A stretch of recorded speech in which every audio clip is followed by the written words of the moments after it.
poem begins with the allusion of the Grand Colonial built on the Colombian River in the mid-20th century.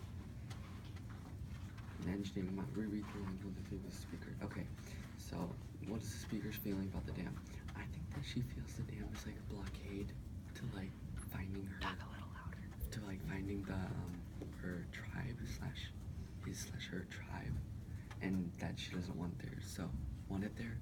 So that that she can find her tribe, and the whole point of it was to find the tribe, and that's why they have like a party thing at the end. What do you think, Dylan? I agree with you. I think he's angry and sad because the dam is like blocking the natural flow of the water, and it's a sacred place to them. That's what I think. Oh, phrases. Okay. It said the fish will tell them stories about dancing, praying, and laughing, and then they'll do that to pow out in the world. So it'd be like a party thing. So when they meet the tribe and stuff, it'd tell them about like dancing, and they said the fish would come up the river and show them where the guy was on the reservation. What do you think? I agree with you. I had the exact same thing. Okay. And do the next one. Yep. The tone of the poems express the speaker's attitude toward the subject being addressed. And some of the words I would describe it is, I would describe it as, I think it's kind of sad, gloomy, and happy. And I think it's sad and gloomy for the most part of the story, except the ending, where they talk about how the people are destroying their home, and it's happy towards the end because of the dancing and rejoicing. I said gloomy, happy, and adventurous because it talks about like this whole adventure that the fish has to take leading up to the reservation. Gloomy because she wants to find her tribe or his tribe, and exciting because the whole prospect of like meeting the tribe and having this party at the end of it was kind of cool, I thought. Okay. Do you have anything else to add? No. Okay, so, the third reading, what did you get? I said, and so I shall. It gives an emphasis on what the speaker would do to forgive, and like when she would forgive after the thing happened. I put and so I shall as well, and because like every time she's like, or he does anything, like he says I shall after pretty much everything. So, yeah. I'm going to interject a question just because we're kind of on this topic. So when you're thinking about when the narrator is stating that he or she will forgive, do you think those things are likely to happen and therefore forgiveness is likely, or do you think that these things are very unlikely to occur and therefore the narrator will probably not forgive? And yeah, I'll let you ask that first. I think it's unlikely because she was breaking dams and stuff just to get her to find her tribe, and so she's not really forgiving. I didn't think she would forgive except when she found the tribe. And yeah, that's what I put. That's what I think. I think that she or he would forgive, forgive, and then especially towards the end when they finally meet, that's when I think they would forgive. Okay. Okay, and then hold on, one follow-up question before you ask another question, just because I think this conversation can be really interesting. Do you think the narrator is meaning those things literally? I don't think so. Or do you think what do they stand for then if it's not literal? The things that have to occur in order for the narrator it's to like forgive. in her mind what she has to like do in order to find the tribe. Like at the end it said she wanted to forgive.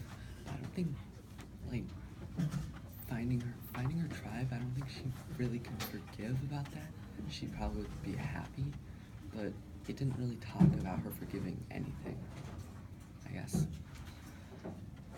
I don't know, I think think that, I don't know. I'm so confused. I guess I partially agree with you, and I think it's kind of like what she like in her mind, like she should forgive, but she doesn't really want to. So I don't really know if it's literal or not.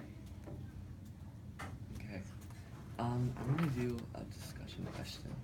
So, can I do the first one? Sure. Okay. What words are you unfamiliar with? Look them up. How does the knowledge of the definitions impact your understanding of the passage? Successive, following one another. So I guess she wants to break all the dams leading to the ocean, like one after another, because then the fish would come up and like tell the tribe where she was on the reservation. And reactors, abandoned reactors. I guess that I didn't know exactly what that was. And it was a structure which fissile materials can be made and undergo a controlled self-sustaining nuclear reaction. And that doesn't seem that, it seems like it's put in the modern time then. Like I thought it was like in the 18th century, but now it's, I guess, closer to our time right now. That's what I thought about it. I searched up the Grand Kali Dam because I didn't know where it was or like what it was, and so I found out that it was in Washington, and it was considered an engineering marvel, and I found out, and then I kind of made more sense when I found out that the location was Washington, and everything made a little bit more sense. I have a question for why do you think they used an animal, like, to symbolize finding the tribe? Because I know they have, like, the Indian tribe, like, I got this from Miss Thomas, because they use, like, animals, like, for their gods, like, they kind of worship them, I guess. Maybe the animal could, like, represent hope or something? What do you think? I think, well, since I live in Washington, there is salmon in Washington. Or, wait, what, was it salmon, right? Yeah. Yeah. And then I think it, like, represents their food and their, like, their survival because they mostly probably eat the salmon. I think it pretty much means their survival or whatever. Don't know. Okay, and my discussion question is, what do you think the story means?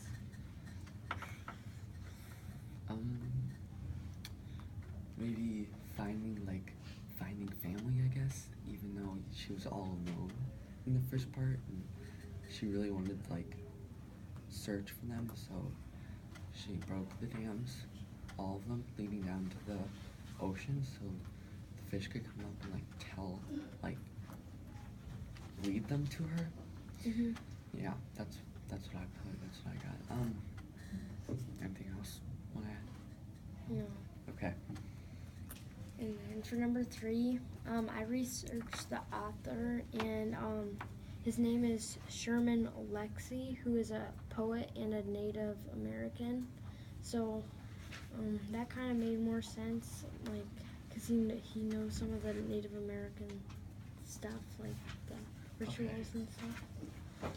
Why do you think Sherman Alexie wanted to be a writer? And what do you think inspired him and what disappointed him? He was born with a disability. Do you think that impacts his writing? Like, do you think that makes a difference? Like, he couldn't write, and, like, if he didn't have it, do you think that made him, like, want to write more? Because he didn't go outside, instead he just read. Like, what is a disability? Like, he was born with a disability where he couldn't, like, I don't know, it was just a disability that he couldn't work with that well. What do you think inspired him? I think his culture and I don't know. I think his culture inspired him the most because like there aren't very many like there are like Native American tribes, but they're not like what they used to be, and I think that kind of inspired him to write about Native Americans and stuff.